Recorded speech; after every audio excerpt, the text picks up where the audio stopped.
ngithole leyo mali leyo sengizobala ikweletu nginazo njalo ngeke ngiyikhokhe ngizocabanga ukuthi yena hayi ngizothenga u5 clipper ngithenge ilonto ezana idamp elilodwa phela yazi ukuthi ama drugs afike akwenze engathi azokusiza ukuthi hayi ungadawa kakhulu noma ungabanjwa ukuthi wayinhlobelalayo phela abantu ababhema ama drugs ukuthi nje into ehlukile okay wonke amaphara umuntu obhema intashi umuntu obhema ingidi umuntu obhema yini wonke amaphara it's just that laba bentashi bayibona ngathi bakwi VIP section yeah just because bona bane throw bayibona ngathi bahlele VIP section but nonke nisuke na amaphara because I mean how the hell are you abusing your body so much because yabo after ukubhema mawubhema intashi abantu bazokutshela nje umzimba ubabhlungu ngisho uthi yabo nje after groove enzima kabi umzimba ubabhlungu. Imagine ukuthi uma ubuhlungu umzimba ngaphakathi kwenzakalani emzimbeni wakho. Imagine ukuthi uma ubuhlungu umzimba ngaphakathi kwenzakalani emzimbeni wakho. Yabo. Sisele no 2 minutes. Mhlawumbe nje ngoba awukazi uyichaza awukazi sibingelele siqhamuke nje sesehla emthini. Ukhulile phi nje ubuso kwa highlight ukuthi usuka kwamashu. Ubani umama ubani ubaba ukhulu uhlala nabo bani just nje background ufunde pha amabanga phansi wafunda apha phakeme ubumfundo onjani like just esenzele ukuthi makukhona nomunye umfundo ofana nawe asigade ukuthi angaweli kusathana kusasa usandile wakanene ezisikhathi sihamba brand sendinene ngikhulele eNanda emaplazini ngizala uThokozani wakanene may his soul rest in peace baba wami ushone ngawo 2014 which I think yabo lento le yama drugs it goes back to izinto ezikanjalo mina uma wami wagula ngo2013 wasinda ngo2014 vele my mom and my father had separated wasinda 2014 engakwazi ukuhamba so wathi mayisinda kwabe gula baba wami wathi nje mayisinda ngoSeptember kwabe gula baba wami egula kakhulu baba washona ngoNovember. So I think nanalokho it goes back naba nezinto that we go through emakhaya counseling nakhona iyadingakala because I was young at that time and mina ngiyi first born mina nginayelo mangikhokhelana nomuntu ozokade uma because uma wami is my pillar, she's my everything. I love her so much. You know ngisa ngishela ngima audition uphumelelo wantsangase ushadele kaDoyisa ushadile kaDoyisa imini firstborn indaba yama drugs yenzena nokuthi mina no stepfather sami namanje sibhekane and le nto le iyangihlukumeza ngiyafisa ukuthi mhlawumbe nami ayibona le podcast yagcine kwazile ukuthi angixolele ezinye izinto bengizenza angazi nami ukuthi ngizenziswa yini i-anger ama drugs imdudu abantu because nendlebe eqhamuka emaceleni ziyakusho ngifunde eClay Heights ePhoenix ngafunda eKhanya Ukusa ngitantileke ngafunda eKhanya Ukusa into enza futhi ukuthi ngitante is because uma nobaba indaba yesondlo nani yazi lento le abazali belwe ngengane izinto uma is always wanted what's best for me but uthola ukuthi ubaba akafuni ukukhokha because awuma akasathandani naye akafuni ukungondla into kanjalo thola mhlawumbe ngicela sengiyesikoleni sabantu because my mom can't afford kodwa ugcina uma uyathunga she's a fashion designer waqala ngokuthunga ingubo zama ironing board ema cover ironing board ikhama zama pegs now she's an award winning so behlezi sihamba naye sema Phoenix Fun Fair sambe siyodayisa lezo zinto zakhe ngakhula nje ngabele ile ngane active izinto ezenzeke ekhaya nezinto that I was going through and also nanokuba exposed kwimpilo ye-entertainment ngisamncane nakhona ungilimazile because my brother is a DJ and my two sisters are influencers. I think babukela kumina and then they studied it because they're doing so well. Benza ama campaign anzima nje. Nobhuti wami uya prosperation in DJing. I think nabangibukela bangistudisha and they want to make sure they don't make the same mistakes that I'm making because my two sisters bamankosazane basama ebuhleni basahlola mayiphethe kahle and then my brother he's a DJ and is doing well. And then bese yilaba abanye abasancane abasaseykoleni ngifunde eClay Heights iseKhanya Ukusa Seret Feni kodwa ngiqadelele senzo kwethu sekukuningi engidlule nje kona kodwa kukho konke abantu bayazi ukuthi I've always been vocal ngezinto esengidlule kuzona ngo-2020 I came out about being HIV positive openly on my Facebook, though I didn't want to mention it, but I just want ukuthi abantu babone ukuthi where am I coming from, ukuthi zonke lezi zinto lezi engiyibalayo. Yeah. I came out about it, about being HIV positive go-2020. 2023 I won Best Blogger. 2024 nakhona futhi Mzansi Social Media Awards. I was a Huawei ambassador, but I lost 8 phones in 2 years. Bagive up kumina. Amafoni ngibuye ngiqamba manga ngithi ilahlekile kanti ifoni ngidayisile noma ngibambise umuntu wama drugs. I was a Cat Apparel ambassador. There was a time when I was a Samsung ambassador. Ngithola ama-camera mahala. Nazo nje lezo zinto lezo ukuthi izinto benginazo mina. Izinto benginazo. Yazi usathana ngathi uyayinakekela ingane yakhe. Yeah. Ithi kodwa mayisiqala ifuna ukuqonda bese ke incisha zonke lezi zinto. Cabanga useyidakamizweni uthola izinto ezinhle kangaka mfowethu. Yeah. Mina Brian ngikutshela ukuthi I think abanye bajwayele ukuthi bakusho nalokho banginike lokho ukuthi yena send lento influencing nani sayifunda ngani thina when people didn't know ukuthi you can build a career on social media. Sakubona ngani kuqala ngani because mina I'm the founder of SA Bloggers. Abantu babethusa ukuthi SA Bloggers umfana oqhamuka eNanda and ngikhule ekhaya ingekho internet. Ngangihamba mina ngihambe ngiyobhala ku internet cafe ngishejulisha ama post ami. Ngagcina I met uSierra ngo-2012 ngizibhalela iYomzansi, which was then the biggest blog in South Africa. I was 19 years old. I've interviewed some of the biggest celebrities in the country. I've met and sat down with them. Kuningi sengidlule kona. I'm a writer. I've written for Ibona magazine. I've written for News 24. I-audience eningi ngayithola ku News 24 when I came out. Mina I like to speak about izinto esengidlule kuzona nezinto engidlule kuzona at that time because hayi ngoba ngifuna ukubukwa, hayi ngoba ngifuna ukuluzana. Always my aim is to inspire. Ngo-2014 I wrote an article. I came out about failing matric. Ku News 24. It was very much well received. Most people loved ilontuzana. Ngangifuna ukugqugquzela abantu ukuthi ukufela matric akusikhona ukuphela kwesikhathi sakho. Mina ngafela matric because ngase ngidakwa ngase ngenzani but I quickly fixed my life and ngaqhubekela phambili. So ukuphuma out ukukhuluma ngezinto engidlula kuzona ikhona okungihilayo nje. Ikhona umuntu adesha ukuthi ngisende ama screenshots eyikweleta ade ngiqeda ukuyikhokha washo ukuthi yena uyazi ukuthi sendi aw understand wena ungabona ukuthi ngobenza kanjena uzehlisa isithunzi kanti uyangilapha mina. Ever since sengiqalile ukukhuluma ngale journey yami yama drugs abantu amasemaceleni nabanye bengingabazi ukuthi nabo they suffering from drugs babuyela kumina. Yanyiwa yabona nje I received a DM from intombazane engitshela ukuthi ubaba wayo is 57 years old, is a teacher. Wa divorce shuthi ama drugs angena kanjalo ukuthi ubaba angene kena ama drugs oba wa divorce. 57 years old, a teacher, usezo retire noma nini but useholding ma drugs. Usedlelwe imoto edlelwa akushuthi ilama drug dealer mayesho lontuzana ingane ngoba usedlelwe imoto. Uyafundisa ngeke ngisho lokishi, uyafundisa lapho mayesho lentombazane le, uyafundisa lapho lelo lokishi kodwa kwakhe ungawokha kodwa behlezi hamba ngemoto. Okay, itheme edlelwe imoto bese lokho request mthiwa manje useyawokha kanye nezingane. How sad is that? How sad is that? Abanye abantu bake bethi indaba yama drugs nezikweletu angikahle imaphi kanti lama drugs layo ngadla kanti aba understand. Mina seke ngadla u5,000 in 2 days and low 5,000 was mostly spent on drugs because also nalento ukuthi ufuna ukuthi wonke umuntu abe happy.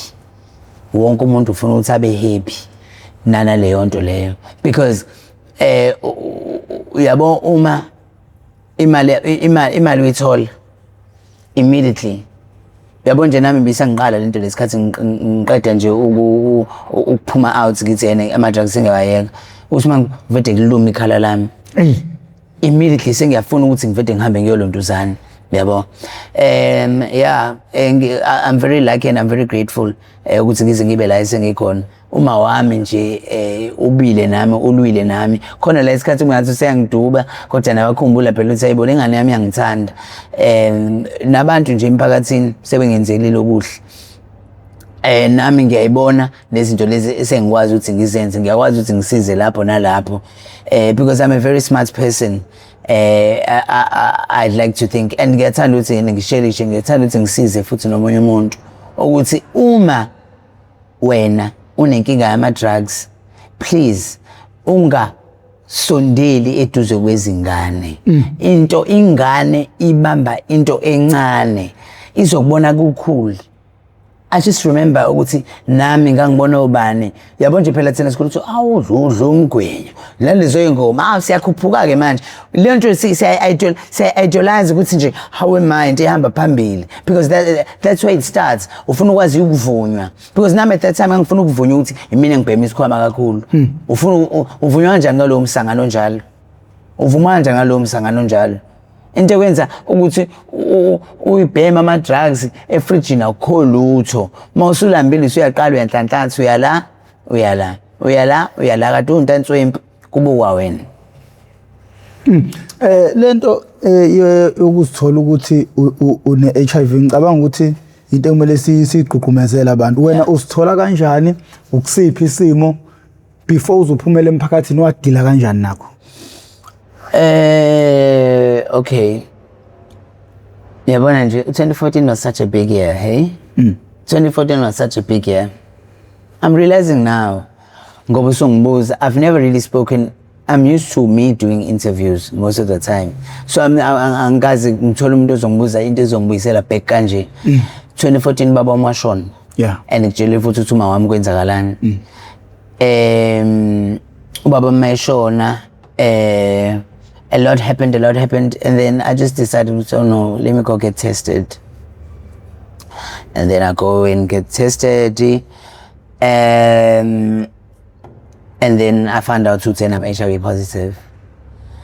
After finding out ukuthi I'm HIV positive, ngaxoxela umngani wami, mangimxoxela lo mngani wami lona, naye wathi ukuthi hayibo Chomi nami kukanjalo. Yeah. Bese ngiyasho ukuthi kodwa ngiyaqala ngiyasaba mina ukuqala amaphilisi. Naye ethi uyasaba because of why the community. Abantu abayiyeke lento leyo ukuthi bethi amaphilisi vele okay kuthiwa yenze njalo kudala, kuthiwa yakuphuphisa kabi, kuthiwa enze njani. Mina that's the only reason why, because ngangisaba ukuthi ngizoba shapeless. Now I've always been size 28 by the way. Kodwa ngisho ukuthi awe mama sekuthiwa ngiyawaqala nje ngizovede nje ngibe nezihluzu nani. I continued living my life ngoba ngisho ukuthi uNkulunkulu somandla oke waba mkhulu kumina ngebusiso zakhe nje elokho eqhubeka njalo engigadile. I continued my life partying, ama-drugs, umgwinyo, alcohol weekly, every weekend until 2018 when a friend of mine, this same friend of mine, wathi yena hayibo mngani ngifuna ukutshela ukuthi hambe eclinic uyoqala amaphilisi, mina sengiwaqalile wenzani lutho. Ngiyambonga umngani wami, I love you so much. Wathi awenzani lutho, hamba waqala amaphilisi. Ngawaqala. Ngihamba ngawolontuzana nani because ngatestele ePoli, and then 2018 ngangisebenza eNanda FM. eNanda FM khona eNanda FM khona clinic la nje ecela eNanda Seminar.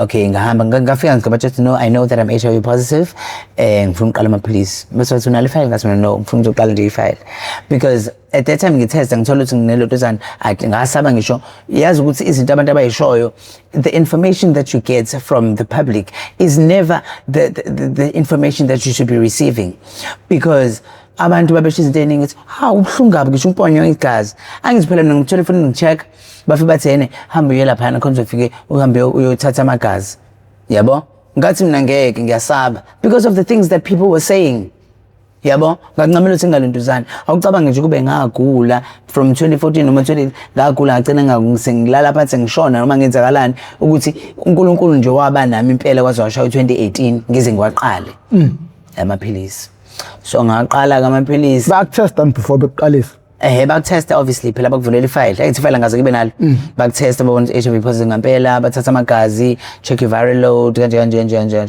ngathiwa nje isikhathi lezo kathiwa nje yo bese kukubi umuntu ohambayo nje should nakhona ukuthi bengiboostwe wona lama drugs ukuthi umuntu ohambayo nje bese ukuthi mhlawumbe ngaphatha ikhanda phansi basho njalo bathi yena bese ngumuntu ukuthi ngaluzana ngithi phansi ngaqala amaphilisi ngawadla kahle angiphatha kahle yazi angiphatha kahle ngaba right angazi ukuthi ngawathola kanjani also angazi ukuthi ngayithola kanjani ingculazi but obviously it's because of being reckless because mina ngo 2006 I wrote a poem ngoba nje ngangiyingane ngithi active I wrote a poem for Jet magazine and I won ngangiyicover Jet magazine buzo ukuthi inkondlo yengane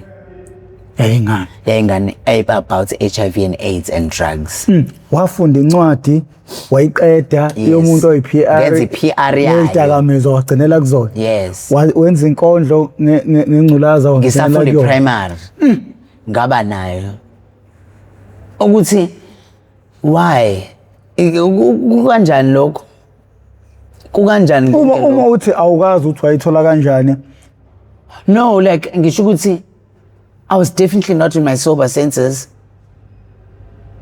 because I mean I know when you do get it, why was I so reckless I think ngikhumbula ukuthi ngithena kwakukuningi my mom was sick I was drinking so much my mom has been my pillar impilo yami yonke yabo so kumbona naye egula akungiphathanga kahle so ngagcina nami sengenza ama drugs ke sengiphuza utshwala sengilala nabantu ngayisebenzisa icondom kushuthi phela and then I got HIV mawucabanga ngokazolala nentombazana udakiwe useyidamizweni nah never ngake ngikwazi ukulala nentombazana ngiyibona kanjalo I've never slept with a girl I definitely got it with a guy and it's definitely an after 9 baba bayifihla yeah ngicabanga ukuthi uma ukhuluma uthema uthinta igama lika Nomfundo owakusiza wafikelwa izinyembezi yes njengamanje ukhuluma ngomngane wakho owakusiza wathamba uyothatha amaphilisi wafikelwa izinyembezi why ukukhuluma ngalabantu ababe nawe kunzima uvela ufikelwe izinyembezi ungathini ngabo mhlawumbe before sivala it's because namanje nje I'm just thinking it's because I don't think utsene I've been right by them I have not been right by them in a way ngalendlela leyo ukuthi bengihlezi ngiluthekwa ama drugs notshwala ngingaboni ukuthi ubani umuntu ongithandayo ngingaboni ukuthi oh no khona abantu because wangisiza umngane wami loyana wangisiza no Clarissa and baningi futhi abanye abangane engibaluzileke abebengithanda ngokweqiniso engibaluze because of ama drugs baningi kakhulu ama relationships nomndeni buso give uphile kumina ngiyacabanga nje ukuthi if I had not decided ukuthi I'm being sober now ukuthi bengizophelela kephi umhlaba bese ngizenzela kwabamncane nokwamncane bese ngisaba ukuthi ngihambe ngendaweni ethize because ngiyamkoleta loyo muntu and loyo muntu dangerous ukuthi ngize ngikwenza kanjani ukuthi ngize ngikoleta umuntu o dangerous ngibeka impilo yami engcupheni ngoba yini uyabona ukuthi angiyithandi lapho umuntu odla ama drugs akayithandi and that's why uma sizoqala le campaign yethu because most people bathi asiye ekoleni no abathi asiye ekoleni kuma high school mina ngibona ukuthi kufanele sihambise kuma high school ifocus yethu kulonyaka mina ngifuna ukuthi iqale kuma primary silungiselele lezi esesiya lapha yebo ngifuna ukuzitshela mina ukuthi ngafika esikoleni kwenzakala ini after umhlaba kwenzakala ini manje ngikephi I'm 33 years old and out of all 33 it took me 33 years to make the best decision of my life. Best decision of my life was quitting drugs and alcohol and the big circle that I thought was cool. Bese ngiyababuza ukuthi nina ke ngoba nila grade 7 manje lapha ya. Ngifuna ukuthi kuhlezi ngiringa istory sami. Yabo when I'm preparing my talks ngifuna ukubakhombisa i-timeline I'm going to have a slideshow ukuthi ngifuna babone bangibone during your TV days bangibone during ilontuzana indaba yaka Jet bangibone nginogcina mhlophe ngisebenza with the big people bangibone when my life was booming being flown around imagine usendelwa ama phone oh wow usendelwa impahla wenze bakubone lokho kwenzeka ube kuKhozi FM ube kuVuma FM ube kuGagasi FM have a close relationship with the East Coast Radio ubhalela iBona magazine ubhalela News 24 but all of that kushabalale ukufana nokuthi awenzi lutho because awunayo ngisho imoto awunayo ngisho umuzi but you are 33 years old but your name is all over Google and akekho la uthi ungamention khona abantu bethene abamazi uSendi why recklessness friends ama drugs utshwala nokungazithandi because honestly you cannot say yabo njengamanje sengisober mina ngithi uma ngilala uma ngivuka ngiyasho ukuthi umuntu odakiwe kube ngidakiwe ukuthi phela manje ngisayiboni njengomuntu ongakadakwe umuntu odakiwe avuka nebhabhalazi awu mawuza setha isikhathi sokuposta ku social media uzosetha isikhathi sokwenzani you need to post, you need to reply to clients, you need to do campaigns, you need to do this, you need to do this. I really wish because yabanje ukube if I knew if I knew better or if uNkulunkulu wami noma usathana ngozange ukuthi angiluthe gcina ngitshole ngama drugs ngabe ngikude kakhulu it's always so painful umuntu mayengitshela mina ukuthi Sendi ngabe ukude it's always so painful ngithi ngidine sometimes but also it's them to tell me okay it's okay ngabe ngikude ngabe abantu mina professor abantu abafika emva kwami are doing really great mina I mentored journalists I mentored intatheli the SA Bloggers was the platform that was giving intatheli ezayisuka eDUT a platform to be seen as writers abantu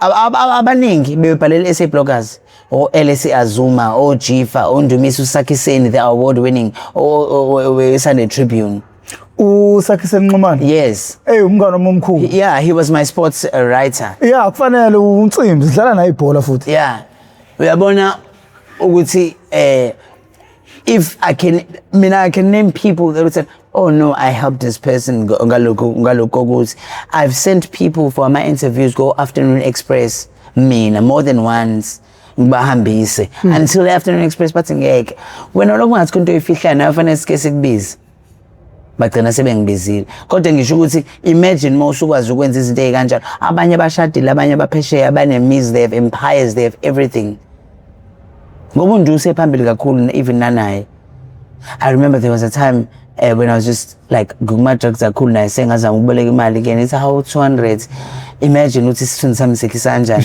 lo muntu ebe reporta kumina eletha kumina ama articles ngo approve mina before loading them on the website kodwa sengizocela again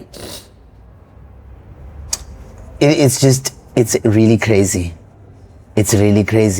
but kukho konke I'm just angazi ukuthi ngizolokhu ngishilo kanjani ukuthi ngigrateful and amandla ngazi ukuthi ngabawonisha kanjani kube kuya ngami ngabe ngiyama phezulu ngombhobho ngithi balekani nazi idakamizwa ziyeza noma faka i-raincoat because usificana noma ikephi mina benginokuthi ngihlale nabantu abantu abanemizi yabo abantu abanjalo but they also smoke drugs kodwa namuntu abaletha inkinga nabantu abafunda ukuthi babe kind nanokuba mean nje kubantu for no reason nani kini umuntu mawusumthuka stakwa yabo nje mina khona bebethi iparallel ash dawentasho yahlanya intasho akuhlanyisa kwakhona lokho bekungilimaza because futhi kungilimaza kakhulu manje ngoba sengisober at that time I was like ningeke ngiyayithanda phela yabo uyikhohlisa ubulima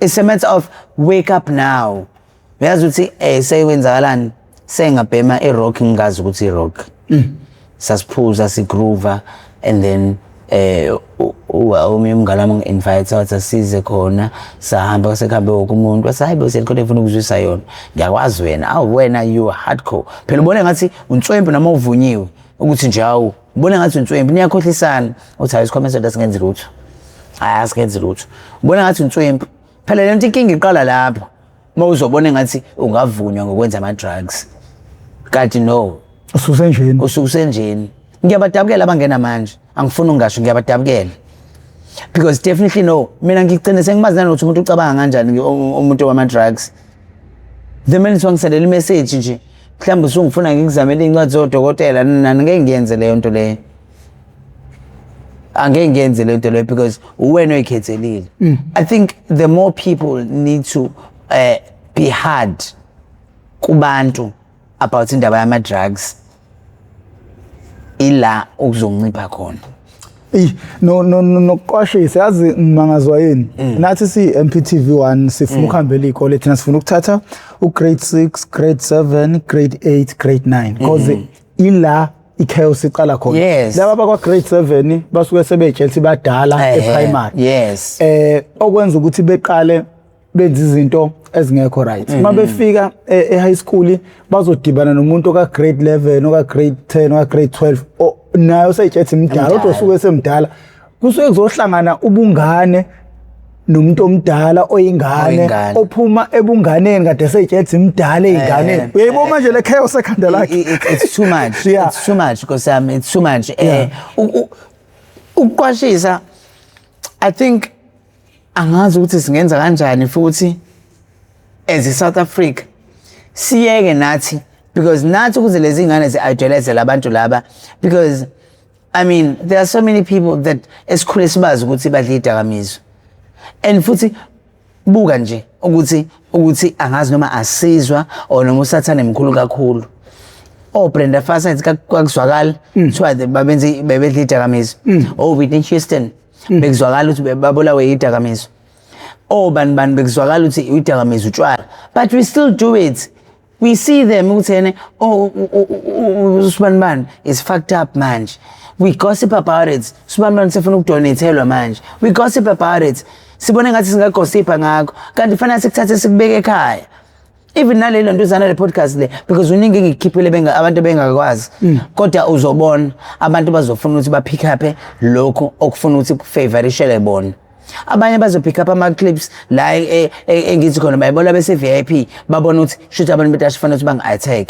kanti akumele ukuthi abaye ku pick up lokho engikushilo mina ukuthi umuntu odla intasha akayithandi yazi ngithini mina yabona umuntu okuyiyona intasha uzorelate ngiyakutshela akeze ukuku-attack abazoku-attacka uyazi ukuthi indlela yazo umhambo wayo uma ekhaya engekho umuntu obhema idakamizwa lezi zinto ezizenzayo bayithatha kancane zokuqwashisa ngazo uma wena ungakaze ube seyidakamizweni zikake zikwenzise izinto nawe uvuke ekuseni ungayithandi abantu bathatha kancane once wangena kuze idakamizwa wakwazi ukuthi kunzima kanjani ukuphuma kuzo kwaba nomuntu wakini osenixakile lapha egcekeni ngenxa zezidakamizwa yilapho abantu abaqala khona behloniphe khona inhlelo enjengalezi angazi lo mqondo wokuthi umuntu afune kusukunywe inkinga noma akwazi ukubona inkinga ngoba isisegcekeni kwakhe engakwazi ukuthi athi mayebuka kamakhelwane kunenkinga ayiphebeze ingazifike la egcekeni Yabo. kodwa yena vele ajukujela umakhelwane ngamatshe bathi ke ojukujela abanye ngodaka nezandla zakhe ziyangcola thina esikwenzayo siqwashisa umphakathi Yeah. wena mawujukujela thina ngodaka ukwakho lokho Yeah, uyabona nje lento lena ngizokutshela. Yabo mina uma ngibukisile ngayo inkosi yami abantu mina endaweni bayangazi ukuthi ngihlala ngiphi, bayangazi ukuthi izinto zenzeka. Everyone in my hood they know my career because from ngisuka njengoba ngitshela ukuthi ngimncane I've always been out there from ngivela emakhaveni ngivela kephi kodwa ngibukisile ngaye.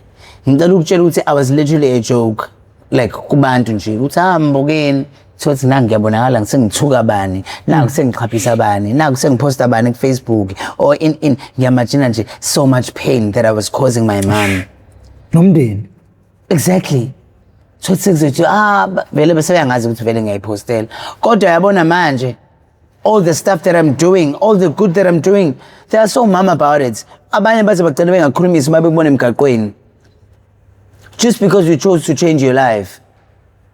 Abanye banokuthi uthothi uyahamba umuntu athene awusenzi lutho showcase unemali nginemali but ngiyayilungisa impilo yami uyabona ngiyasharisha kuma Facebook wami nje kodwa ukuthi ngikhokhe ikweletu zabantu of which I hope ukuthi mhlawumbe by the end of the year ngizobe sengiyikhokhile hayi ukuthi lezi ikweletu engiyikhokhayo ikweletu engizenze uthola ukuthi ngizenze ikweletu nje manje ngitshela ngekweletu zeminyaka abantu aba understand ukuthi I'm just lucky and ngiyabonga bonke labantu bengibakweleta ukuthi abakaze bangipost mhlambe because they always have had a soft spot for mina or noma naba kukho kubona ukuthi abapost abantu bathi yena awukanti lezi kweletu ohlezi ukhuluma ngathi uthi uyayikhokha ezingasapheli kanjani kanti no mina like right now I'm in the process of rebuilding my life and yonke into iqala from a clean slate yonke into ngiqala clean slate even clothes everything even clothes I gave my clothes away lezi endala yonke into because sengiqala ngithola icampaign with another online store njengamanje so one of the ambassadors so izinto bayanginika so even my clothes I'm starting everything afresh because I relate to these things and now that I'm starting everything afresh I'm really happy futhi ungene entweni yamazi esteemed journalist le South Africa yamazi ungene entweni no yeah, you were young, but Ungene Ntweni was the main journalist there in South Africa in KZN, especially a while back. Usenesikole nje so wenza ama drivers na ngimtshele ngathi mfethu yabo ngiqeda lezi ikweletu lezi izona izinto esengiyifuna manje ngoba ngisho ukuthi yonke into ngiqala afresh ngathi ngiqeda kuphuma esikoleni ngathi ngiqeda kuphuma evarsity with everything engiyenzayo njengamanje so definitely umuntu ozoqhamuka eceleni ethi ucela ngimenzele ukuthi into mind you I'm a helper I'm a giver wonke umuntu yakwazi lokho kodwa do not misuse that ukuthi wena manje fanele ukuthi mina ngikuthengele ubhiya uthi hawo senze ukuthi for sure na imali nginayo imali but then ngikhokha ikweletu and nami ngizama ukuthi maintain lifestyle yami yabo njengoba sengikwazile ukuthi okay sengiyazi ukuthi ingobo ngiyayithola la le brand campaign hayi okay kusho manje esekuthenini ngenze sure ukuthi ngibukeka kahle nginoka kamnandi and I'm able to travel makumele ukuthi ngihambe or in hayi ukuthi fanele ngithengele wena ikhothi yokuqaqa ibuke lento le indaba kumele ngithengele wena kodwa ade ungihleka nginekweletu uthi uyakweleta uyakekela we asakubona ngobani ngoba phela into ebengenza leyo nginyamalala eFacebook ngiphinde ngibuye sengibuye ngamnyamalala ngibuye sengibuye yazi into engiyenza yini bonke labantu ngoba phela abantu bona labo ama drugs bathi kahle wena lokuzenta engcono qanene ikweletu usimanwana yazi ukuthi mina abanye ngikhumbuzwa yibona abantu bengithi ngiyazwana nabo ngikhumbuzwe bese uqala ukweletu usimanwana hawu nginote ngithi hawu ngithola number yakhe ngithi hawu ngiyakweleta ngimnike that's what I'm doing yabo manje ngikuleso stage bese la ngiyakhatha off yabo phela khona abantu abangithukayo ngalokho uyiphara wena ngazositshela wena kanje uqala ukweleta usimanwana uzothi mangumtshela uzothi manginike number yakho kanje hayi angibaleki that's why njengamanje ngilungisa konke because mina angisiyena umuntu ukuthi umuntu ngiyabaqhwagela nezimali zabo akusikhona lokho bengiholwa ama drugs yonke leminyaka le bengiholwa ama drugs bengithola vele imali kodwa ngiyenzeni ngisebenzisa amanye ama drugs hayi ukuthi mina vele ngumuntu ongathanda ukuthi akhokhela abantu imali zabo bengithanda ukuthi ngikhokhe imali zabo, but inkinga bekuwukuthi bengilobisana ama drugs. That's why wonke umuntu engimkweletayo uNkulunkulu angisize akaze kumina nomunye asho ukuthi yena ngiyamkweleta, kodwa nje I've paid over like in the last 2 months I've paid over 3,500 paying people, and imali zo 500 zo 200 zo 300. Uyabona it's useless money ngoba ngifuna ukuthenga isikhwama. No, siyabonga isidlamaningi esakeni. Yeah.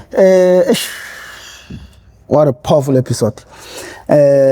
Isimanga lesi sesiqephe sibe naso namhlanje. Siyabonga ukuthi ufike ukuzozeneka kanje. Yathi enye intokazi lapha ifikile eseyidakamizweni yathi ngokufa kwempilo yami akumele kufa isizwe sonke. Kodwa ngokufa kwempilo yami kumele kuvuke isizwe sonke. Yayikhuluma ukuthini ke lapho ukuthi yona ngoba yaqhuzuka kodwa sekumele izeke manje izozeneka ukuze nomunye umuntu angabe saqhuzuka la qhuzuka khona. Ilento engiyifisayo mina, I want a drug free South Africa, I want a debt free South Africa. Abantu abangacabanga, abantu abangasabi ukwenza into yabo yedwa, because into enye into obuyislimaze ilento leyo of wanting to fit in. Because imagine if mina I didn't want to fit in with those celebrity friends at that time, mhlawumbe ngaba ama drugs angwadli. I wanted to fit in and feel cool.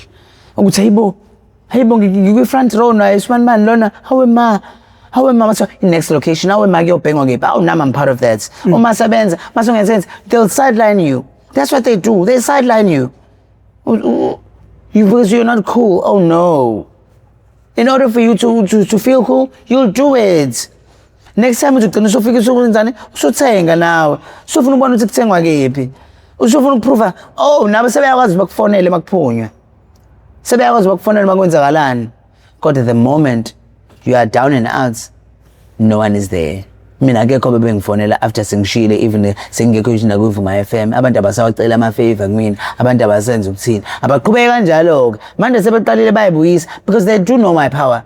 I'm very much connected. I'm a very connected person. Basically, that's just how I am. Because I'm a PR, social media, I studied it. It's nje into engiyaziyo, ngiyazi ngiyayiphila, yabo. So umuntu uma isikhathi umuntu ngibhizi nama drugs, abantu benginephiletha kalula. Umuntu afike ezithize bengangikhokheli. Uyazi ukuthi mina mangase kubalele abantu abakhulu abala eThekwini abangangikhokheli imali zami because I think bengithatha kancane because of ama drugs notshwala. And manje I'm so angry and ngiyayifuna khona umuntu ade ngimfuna nje ngimbhokisela bangikhokhela ngoba uyangazi ukuthi ngiyahlanya. So siyakumajini ukuhlanya kwami ngoba ngisobha kanje. Wafitwa wayikhokha. Ngilinde ukuthi ngiqede bonke lezi kweletu zami emva lokho I'm coming for the people that owe me. Abakwazi lokho because I feel so angry, even I mean in debt because of them. They took advantage of me. Omunye nje wangifonela engibona ukuthi I'm crying about being depressed. Owaziwayo wala eThekwini, owayintatheli, owaziwayo wala eThekwini wangifonela wathi Cindy ayathi exam kanje ngasebenza 2 months endaweni yakhe ngenza social media ngabe ngaletha ama channel awu2 uthi azoshutha khona. That's exposure for the place. Select Africa TV ne Black Life TV ngaba letha khona ngenza 2 months njalo ebusuku ngibuya ngecab. So because I know the cab driver ngangumtshela ukuthi ngizomkhokhela phela wenyanga akaze ngikhokhela 2 months ngasebenza ngikhokhanga urelaxile uyaphusha right uyarelax and right sebeqalele nenye into yabo phephandaba laba baliqalile nje ngiyambona ucabanga ukuthi relaxile ucabanga ukuthi ngislim kodwa I hope ama post ami azombona because once ngamveza I'm going to come for him ngizoyifuna imali yami. No isidlamaningi esakeni isidlamaningi esakeni siyabonga siyakubona ukuthi uyayine good spirit ubuyile. I'm in a good spirit. Ngifuna ukusho nje nawe ukuthi ngicela ukuthi uqhubeke to think ukuthi I used to watch the podcast when I was on drugs and my friend was also on drugs and find those stories really funny. It's only now that I'm also realizing ukuthi oh my God. Yes, you see, that was a sign. Maybe it was ingilosi say to me, uNkulunkulu wethumela ingilosi ukuthi asibuke mina naye and even discuss it. Mhlambe khona nami ngizokwazi ukuthi ngicene ngikwazile kumtakula noma ngizile ngizokhuluma istory lesi ngisikhulumayo. Yeah, ngifuna ukuthi nje and wena ukwazi ukuthi uphume na kodwa uphakathi ehlathini phakathi uvede wangena nje ngenye indlela ngifuna ukuthi nje ngiqhubeke ne channel sengathi ngakhula I've been following you a lot more of the serious stuff not with lezi tabane befika zizokhuluma la awuthu phela ba channel yeah the serious stuff which is more of that I'm interested in Nkosi yami mina lo yasisilo kade uthanda kushona wawuyile emngcwabeni unombuso I think itori kanjalo they really relate nami mase ngishonile ufike emngcwabeni wami uzokho nyoba ngikhona hayi nyoba ngikhona ngiyawuhambela impela umngcwabo enye into yabona kuyahluka umuntu oke waba seyidakamezweni nomuntu okunelunga lomndeni oseyidakamezweni most yabantu bathanda labantu abahlekisayo abancokola but abantu bafuna abantu ngempela abake baba seyidakamezweni bathanda labantu abasuke bezokhuluma istory raw ubunjalo nobungozi beyidakamezwe noma ngabe kuyahlekisa noma ngabe akuhlekisi because most abantu bathanda into entertainayo understand once umuntu waba umuntu ongahlekisi but uthatha ushaya istory esiqondile uthola ke ukuyithola i-viewership and baze besho bethi awuyabhora ke lo but wena umuntu osuke ubuka usenkingeni eyidakamezwe uyabona ukuthi nansi into ngempela edinga umphakathi so yona inkinga esigcina siba nayo sigcina sibalethela bona ko masiya ke laba abafunayo alright nanokuthi abantu bayasaba yabo nje abantu abanye bebesaba even commenting kuma post bethi hayi kusabonakala si comment noma si react sizobonakala ukuthi nathi siyabhema they are ashamed bafuna ngiyoma imanguza amathip le ndaba ye rehab yamahala basizwe uKhanyo na Queen Ray Joyce shout out to her sasebenza naye Nanda FM cabanga ngoba uKhanyo mina noKhanyona I wouldn't have thought ukuthi mina noKhanyo would even be friends mina sekuyena umuntu engumcabangayo ukuthi ngifana ngomtshele ngenkinga zami yena ufuna ngomtshela ukuthi but because she was just a total opposite from kulonduzana kodwa yena she reached out to me ngitshela ukuthi no kahle ikhona rehab yamahala unfortunately sengivete ngaba busy kakhulu angithi uyalindo le rehab le hlala 2 months ulokhu ulindile so I kutshela ukuthi umuntu engisizile ukuthi ngibe busy do this manje sengiyayibona ukuthi yena ishi mase ade sengibiziwe nje ukuthi ngiyo admit but manje it's been 4 months yabo so I'm just thinking angiqhubeke ngenze ngalendlela engenza ngayo mhlawumbe angiboni ukuthi ngiyophinde ngilingeke kodwa ngabe usathana ngabe ngithakathiwe angiboni ukuthi ngiyophinde ngilingeke because ngeke angikwazi sekwanele ngempela njengamanje no hayi nina bedlodlo phapha ekhanda kamenza indaba leyo umuntu omemeza athi yakhalela uthi igula lika Jamal sichithekile nina bakambudu bomvu njengegazi nina bakashushiliza ngedidi kwelimaholo lemhlabeni impedule nina besiqhwaga bathi siyadla sidlodlobele sibeke isihlanga emadolweni phansi angcoba uzulu liyadumela zongoma abomnaka nememvombatane le madoda esatini nemajaha kwaNdebele kuzona zonke ifunda nakwabulawayo madoda bakhona bathi basibuka bakwabulawayo babukela uhlelo siyabingelela kodwa nje sibingelela kabi ke isidla amaningi esakeni sibingelela nje sesincenga igama lami uProfessor Ngwamkhize ngidaba phansi kaNongoma esigodini sapho umthetho sohlawuthini la kaMandlakazi mawuqala ukuba ingcenye ohlelo lethu luchungechunge le oyethamele iHow I Ended Up in Drugs okuyingozi engaphathi kwesitebele iMPTV1 la silanda khona abafowethu nodadewethu abavele ngeshiya ezidakamizweni abasuke bezosilandisa kabanzi ukuthi bawela kanjani ezidakamizweni lokho sikwenza malungana ngqo nokuzama ukuqashisa umphakathi njengoba nibona kulezi insuku siletha nabantu asebezinqobile izidakamizwa abasuke bezositshela ngamanyala nakho konke okuwe kwabehlela ngaphandle kwezidakamizwa zibahudula phansi ezibukisa ngabe ebantwini zingagcini ukubukisa ngabo kodwa zizezibukise ngisho nemindeni yabo ngoba izidakamizwa zihlukumeza kakhulu imindeni kunalabo abasuke beyibhema so siyacela ke sihlaba ikhwelo maningabazali gadana izingane zenu gadana abantwana benu ngoba ekugcineni ingane yakho mayisingenile wena uzohlukumezeka kakhulu kuhlukumezeka imindeni kuhlukumezeke nomphakathi kuhlukumezeke nomakhelwane into nje ebhlungu yezidakamizwa abafowethu ngakho ke lalelani inhlelo esinenzela zona ukuze nizokwazi ukuthi nizigade njengoba uzwa nje usendi ukuthi izinto akabhekana nazo nanokuthi uyezwa mayekhuluma ukuthi yena wayedalelwe into ezinkulu empilweni yakhe kodwa kusathana wakwazi ukuthi amluthe walwa nakho konke lokho kodwa ke siyajabula ke manje ukuthi ubuyele engqondweni zakhe ushiye phansi izidakamizwa ufuna uqala kabusha impilo yakhe siyacela ke nabantu ade bemsupporta phambilini bemethembe futhi ukuze ezokwazi ukuthi avuke ayithathe ukusinda kukaSendi kuyosindisa abantu abaningi usathana ke vele unjalo uyathanda ukushaya leader ukuze abantu bengeke bebe nayo umholi kodwa makuye kwavuka umholi wabuya baningi abantu bazosinda ngakho ke njengoba bengishila igama lami ngoprofessor Mwamkhize Ngidabwa phansi kaNongoma esigodini sapho umthetho mawuqala ukuba ingxenye ucindezela subscribe button siyacela abantu bejoin ne membership kubalekile ujoin ne membership ngoba kuneziqephu esiyiposta phambili abanye abantu abasuke bengabi nayo access ukuthi basithole ngakho ukuzitholela wena iziqephu uqala abantu bengakayitholi kuyokusiza ukuthi ujoin i membership nanokusupport nje khona nawe uzokwazi ukuthi uqhubeke nomsebenzi support initiatives sifisa ngisho ke goal but amandla sinawo but ngokwanda kwelokhu membership sokwazi ukuthi sihambele zonke indawo ngisho zasemakhaya sihambe sibatakula sibasiza and sifuna ukuthi masiqala siphuma siMPTV1 sesiya eindaweni enjengo Johannesburg eindaweni ngobukhophi sifuna ukuphuma sesine mobile rehab lapho khona sothi masihlala khona 2 months kube nabantu esobe sibakhiphe idakamezweni understand singaphumi nje ngama camera kuphela but sifuna ukuthi masishiya lapho mhlawumbe abantu abawu15 or 20 sibakhiphile idakamezweni kanjalo indawo esihambela konke lokho kuyokwenziwa mfowethu amandla membership ngoba ukulinda isikhulu esikhulu esiyofika sizofunda iorganization sesilinde kakhulu njengoba bengishilo sengincane sharp